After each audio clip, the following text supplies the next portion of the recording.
Hello అండి అందరికీ. నేను మీ Aishu. Welcome to Aishu Harsha lifestyle vlogs. మనం 1 వీక్ ఒకసారి కానీ 10 డేస్కి ఒకసారి కానీ మార్కెట్కి వెళ్ళి ఇలా వెజిటేబుల్స్ తెచ్చుకుంటూ ఉంటాం కదా. ఇవి ఎక్కువ రోజులు కుళ్ళిపోకుండా ఎలా స్టోర్ చేసుకోవాలి అనేది నేను ఈ వీడియోలో షేర్ చేస్తాను. స్కిప్ చేయకుండా చూసేయండి.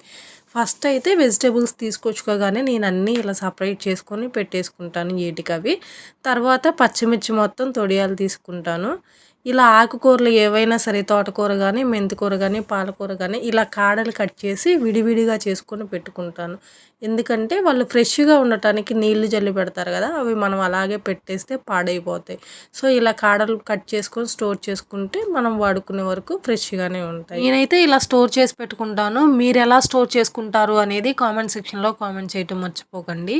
ఇంకో విషయం ఏంటంటే, ఇక్కడ వెజిటేబుల్స్ తీసుకొచ్చుకోవడానికి వెళ్ళేటప్పుడు అందరి హౌసెస్లో ఆల్మోస్ట్ హస్బెండ్సే తీసుకొస్తారేమో అనుకుంటున్నాను నేనైతే.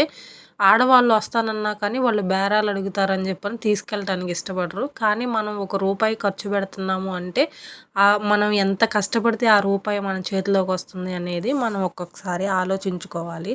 ఏదో మనం వెళ్ళాం కదా, వాళ్ళు ఇచ్చేసారు కదా, తీసుకొచ్చేసాము అయిపోయింది కదలే అనుకోకూడదు. మనం ఎంత కష్టపడితే మన చేతిలోకి ఆ రూపాయి వస్తుంది అనేది కూడా ఒక క్షణం ఆలోచించుకొని మనం వెళ్ళి కొంచెం మంచి టైం కేటాయించి మంచివి చూసుకొని తీసుకొచ్చుకుంటే బెటర్ అని నా ఉద్దేశం అనమాట. ఇంకా వీడియో విషయానికి వచ్చేస్తే, మనం ఇలా స్టోర్ చేసుకోవడానికి కవర్లు వాడుతూ ఉంటాం కదా. వీటిల్లో 2 రకాలు ఉంటాయి. ఒకటి మందంగా ఉండే కవర్లు, ఇంకొకటి కొంచెం పలచగా ఉండే కవర్లు. మందంగా ఉండే కవర్లో పెట్టేస్తే ఎండిపోయినట్టు అయిపోయి పాడైపోతాయి. అలా కాకుండా ఈ కవర్లోనే కొంచెం పలచగా ఉండే కవర్లు ఉంటాయి. వాటిల్లో కానీ స్టోర్ చేసుకున్నామంటే ఎక్కువ రోజులు ఫ్రెష్గా ఉంటాయి, కొంచెం గాలాడి. నేనైతే దుంపలు ఏవైనా సరే, చామ దుంపలు కానీ, బంగాళదుంపలు కానీ ఏవైనా సరే బయటే పెట్టేస్తాను. వాటితో పాటు టమాటాలు కూడా బయటే ఉంచేస్తాను, ఫ్రిడ్జ్లో పెట్టను. మిగిలిన వెజిటేబుల్స్ అన్నీ ఫ్రిడ్జ్లో పెట్టి స్టోర్ చేసుకుంటాను. ఈ వీడియో ఎలా అనిపించింది అనేది కామెంట్ చేయండి. వీడియో నచ్చితే ప్లీజ్ లైక్ చేసి సబ్స్క్రైబ్ చేయండి.